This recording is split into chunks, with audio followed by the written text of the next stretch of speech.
میں نے کچھ پاکستانی علماء کے اقتباسات جو میں نے ریکارڈنگ کی شکل میں منگا رکھے ہیں وہ یہاں پر نقل کر دیے، اور حرف آخر میں ایک چیز کا تذکرہ کیا ہے۔ حرف آخر جس عنوان کے تحت ہے کہ اپنوں کی کچھ کرم فرمائیاں اور ایک درد مندانہ گزارش۔ یہ بڑا عجیب المیہ ہے کہ جماعت اہل حدیث کے افراد اس وقت چند ایسی گمراہ شخصیات کو سننے سنانے کے عادی ہو گئے ہیں جو ہمارے عقید و منہج کو اچک لے جانے کا کام کر رہی ہیں۔ بڑی چالاکی کے ساتھ کبھی ڈاکٹر ذاکر نائک، کبھی ڈاکٹر اسرار، کبھی احمد دیداد، کبھی انجینئر علی مرزا، کبھی جاوید احمد غامدی، اور اب خواتین میں ڈاکٹر فرحت ہاشمی صاحبہ، ان کو پروموٹ کرنے والے بہت سارے متعاملین جو نہ عقید و منہج کے ضوابط سے واقف ہیں، نہ اسالیب دعوت سے واقف ہیں، اور حقیقی اسلام کی سچی تعبیرات سے واقف نہیں، یہ لوگ بڑے آرام کے ساتھ ہمارے احباب کو اچک لے جاتے ہیں۔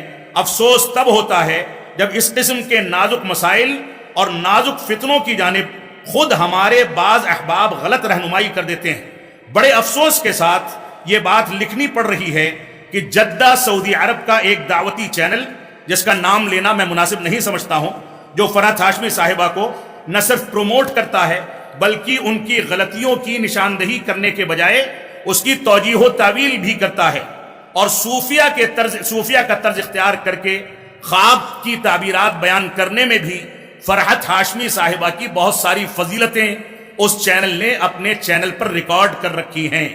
ایسے ہی یہاں پر ایک شکوہ یہ بھی ہے کہ حسن البنا کی جب فرحت ہاشمی صاحبہ نے تعریف کی ہے، اس تعریف کو جب اس چینل کے ذمہ دار کو بتایا گیا تو اس نے یہ کہہ کر کے دامن کو جھاڑ لیا کہ ہمارا اختلاف مولانا مودودی سے ہے، جماعت اسلامی سے نہیں ہے۔ مولانا مودودی کی شخصیت سے ہے، جماعت اسلامی سے نہیں ہے۔ اس انداز کی توجیہ و تعویل۔ اسی طریقے سے ایک عالم ہیں، بہت معروف داعی ہیں، میں نام نہیں لوں گا، انہوں نے باقاعدہ قصیدہ پڑھا فرحت ہاشمی صاحبہ کی تعریف پر مبنی، اور اس قصیدہ کو اسی جدہ کے چینل نے باقاعدہ پورے ٹیپ ٹاپ کے ساتھ، پورے اہتمام کے ساتھ نشر کیا۔ لہذا ہماری ذمہ داری ہے کہ ہم اس انداز کی چیزوں سے اپنے آپ کو بچائیں۔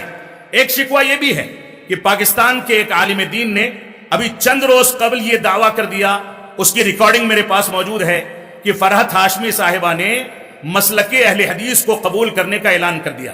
جب دریافت کیا گیا کہ وہ اعلان کہاں ہے تو کئی مہینوں سے سب لوگ بغلیں جھانک رہے ہیں، اس اعلان کا کوئی اتا پتہ نہیں ہے۔ تو گمراہ شخصیات کو پروموٹ کرنے میں یہ ہماری ذمہ داری ہے کہ ہم احتیاط سے کام لیں۔ تو یہ اور اس جیسی بنیادی کمزوریوں کا بنیادی سبب یہ ہے کہ ہم علماء حق سے اپنے رابطے کو اور ان سے استفادہ کرنے کو کمزور کر لیتے ہیں، اور امہات کتب اور دروس علمیہ کی کتابوں سے اور اس کے دروس سے اپنی وابستگی کو کمزور کر لیتے ہیں۔ بدقسمتی سے سرزمین کوکن بھی بہت سے نازک فتنوں کا شکار ہے۔ میں شکوہ کر رہا ہوں رب کائنات کی رضا کے لیے، اور آپ کو احساس دلانے کے لیے کہ آپ اس پر غور و تدبر کریں۔ بہت سارے نازک فتنوں کا شکار ہے۔ وطن عزیز کے مختلف خطوں میں نئے نئے فتنے جماعت اہل حدیث کے اندر سر اٹھا رہے ہیں۔ جنوبی ہندوستان میں گمراہ شخصیات اور دعات فتنہ اور یوسف قرضاوی جیسے گمراہ لوگوں کو پروموٹ کیا جا رہا ہے۔ میرے اس شکوے کو اپنی انا پر نہ لیا جائے، بلکہ سنجیدگی کے ساتھ اپنی مسئولیت کو سامنے رکھتے ہوئے اللہ رب العالمین کی رضامندی کے لیے اس پر غور و تدبر کیا جائے۔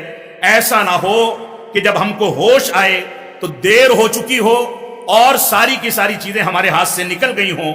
اس وقت امت کو سرجن علماء کی ضرورت ہے جو آپریشن کر کے سرطان اور کینسر کو نکال کر کے پھینک دیں۔ اللہ رب العالمین ہم کو موجودہ حالات میں امر بالمعروف کے ساتھ ساتھ نہی عن المنکر کی ضرورت کو محسوس کرنے اور صلح کلی اور مصلحت پسندی کی پالیسی سے اجتناب کرنے کی توفیق عطا فرمائے۔